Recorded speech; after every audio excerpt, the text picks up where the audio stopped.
तो चलिए फिर बच्चों क्लास को स्टार्ट करते हैं। आज के इस वीडियो में हम आपको इंग्लिश में नाम पढ़ना और लिखना सिखाने वाले हैं कि किसी का नाम अंग्रेजी में कैसे पढ़ सकते हो, अंग्रेजी में कैसे लिख सकते हो।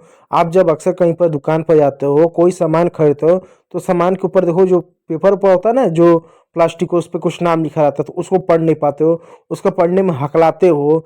या जब लिखना पड़ता है तो लिख तो बिल्कुल ही नहीं पाते हो। कुछ बच्चे क्या करते हैं, अंग्रेजी को लिखने के लिए एक एक मात्रा, एक एक स्पेलिंग रटते हैं। मैं बोलता हूँ स्पेलिंग क्यों रटते हो? बोलता नहीं, बिना स्पेलिंग रटे यदि हम लिखते हैं अंग्रेजी तो हमारी अंग्रेजी गलत हो जाती है। इसका मतलब बच्चों, मेहनत आपकी में कमी नहीं है, यानी कमी आपके मेहनत में नहीं, आप मेहनत बहुत ज़्यादा करते हो, लेकिन उसके बावजूद अगर आपके सामने ये समस्या आती है कि आप अच्छे से पढ़ नहीं पाते हो, लिखने में आपको ये चीज़ें रटने पड़ता है, तो इसका मतलब क्या बच्चों कि आपको मात्राओं की अच्छी से समझ नहीं है।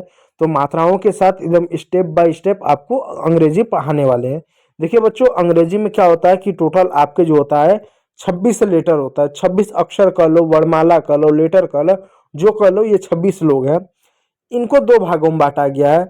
जैसे घर में भी दो लोग होते हैं ना, एक बहुत गुस्सा वाला आदमी होता है, एक शांत स्वभाव का होता है, तो वैसे इनको दो भागों में बांटा गया है। एक आपका जो बांटा गया है वो बांटा गया है आपका वाउल में। किसमें बांटा गया? वाउल, जिसको हिंदी में हम बोलते हैं स्वर, जिनकी आवाज खुलकर निकलती है।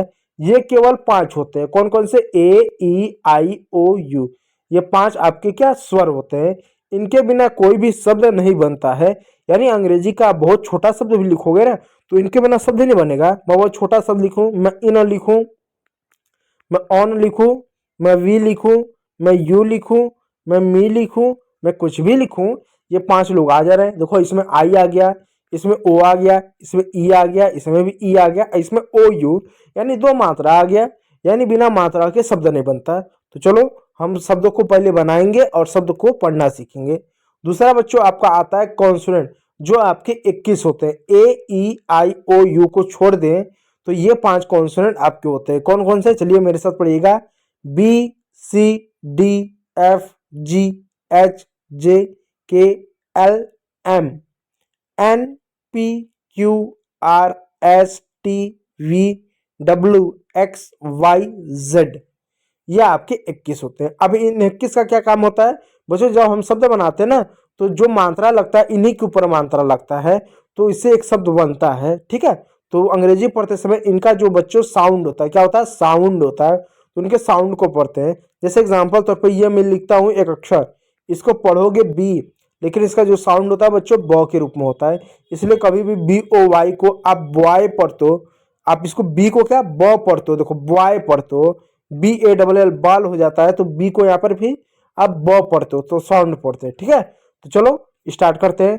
हम आप क्या करेंगे, अंग्रेजी के 2 अक्षर यानी 2 शब्दों के 2 अक्षर वाले शब्दों को पढ़ेंगे। कैसे पढ़ेंगे ध्यान दीजिएगा।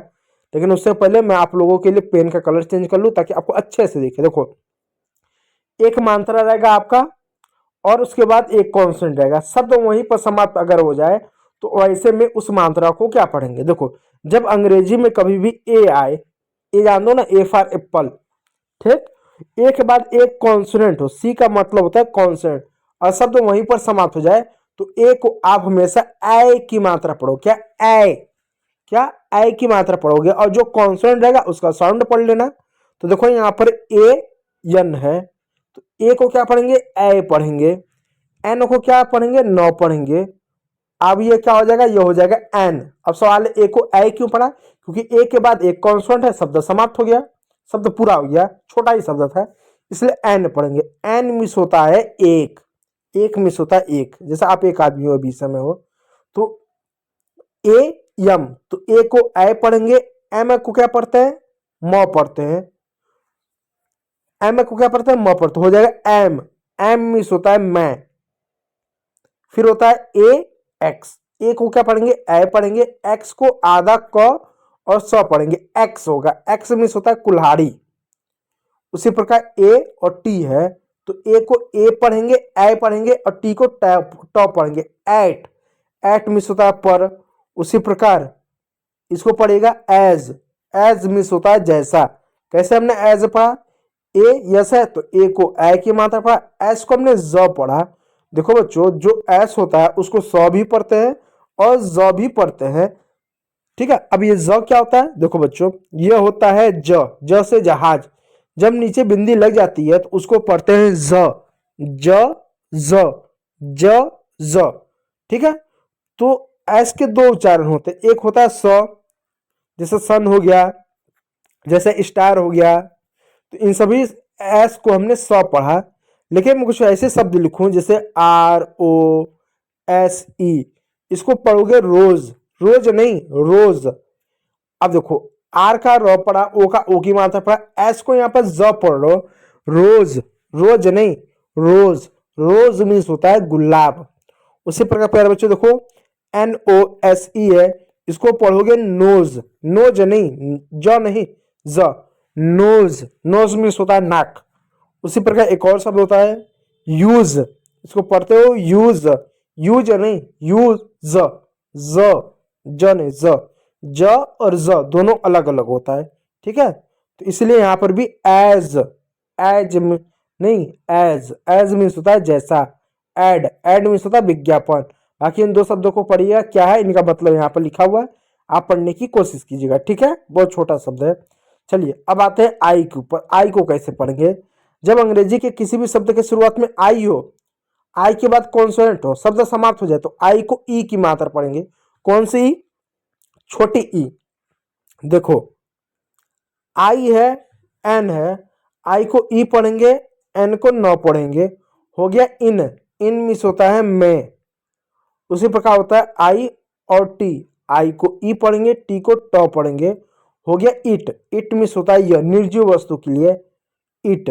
उसी प्रकार आई एस, आई को ई पढ़ेंगे, एस को यहाँ पर क्या ज पढ़ेंगे, ज नहीं ज, इज मीन्स होता है यह। उसी प्रकार इफ, आई को ई पढ़ेंगे और एफ को फ पढ़ेंगे, हो गया इफ, इफ मीन्स होता है अगर या यदि। इड हो गया, इड मीन्स होता है पहचान। इन दो शब्दों को पढ़िएगा और इनका यहाँ पर देखो मतलब दिया हुआ है। ठीक है प्यारे बच्चों, चलिए प्रयास कीजिएगा पढ़ने का। चलिए अगला चलते ओ वाले पर। अब देखो, जब किसी भी शब्द के शुरुआत में ओ हो, ओ के बाद कॉन्सोनेंट हो, शब्द वहीं पर समाप्त हो जाए, खत्म हो जाए, तो ओ को औ क्या पढ़ोगे, औ पढ़ोगे, ओ नहीं औ।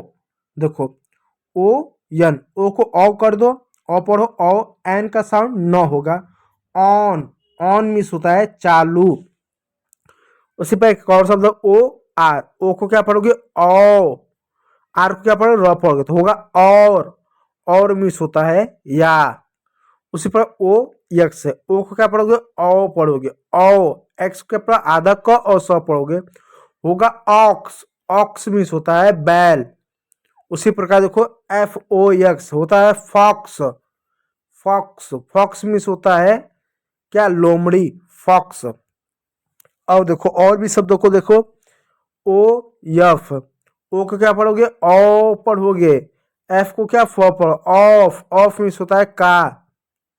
फिर इन दो को क्या पढ़ोगे, कमेंट बॉक्स में कमेंट करके बताइएगा। ठीक है, आप पढ़ने की कोशिश कीजिएगा, देखिए क्या इसको पढ़ पाते हो, और उसके आगे जो अक्षर है उसका साउंड पढ़िएगा। ठीक, चलिए अब आते हैं यू फैमिली पर। जब किसी भी अंग्रेजी के शुरुआत में यू हो, यू के बाद कॉन्सोनेंट हो, शब्द समाप्त हो जाए, तो यू को आप हमेशा अ के रूप में पढ़ोगे। किस रूप में पढ़ोगे, अ के रूप में। जैसे यू और पी, तो यू को अ पढ़ोगे, अ, पी का साउंड क्या होगा, प होगा अप, अप मीन्स होता है ऊपर। उसी पर यू एस, तो यू को क्या पढ़ोगे अ पढ़ोगे, एस को क्या पढ़ोगे स पढ़ोगे, अस, अस मीन्स होता है हमें। उसी प्रकार यू एम, यू को क्या पढ़ोगे अ पढ़ोगे, एम का साउंड म होगा, अम सोचने में होता है ऐसा बोलते हैं ना लोग, तो सोचने में आता है। उसी प्रकार होगा, यहाँ पर दो और है, इसको आप पढ़ के बताइएगा, इसको आप क्या पढ़ोगे। ठीक है, पढ़ने की कोशिश कीजिएगा। तो मैंने जो आपको चार मात्रा बताया है, AIOU, ये चार मैंने बताया है। मैंने इसमें ई नहीं बताया क्योंकि ई टाइपिंग में मिस्टेक हो गया, इसमें वो मैंने PPT में ऐड ही नहीं कर पाया, जिसको किसी और वीडियो में करा देंगे। तो आज के लिए इतना ही रहने देते हैं, और वीडियो अगर अच्छा लगा तो लाइक कीजिएगा, चैनल पर नया तो सब्सक्राइब जरूर कर लीजिएगा। वीडियो को देखने के लिए बहुत बहुत धन्यवाद।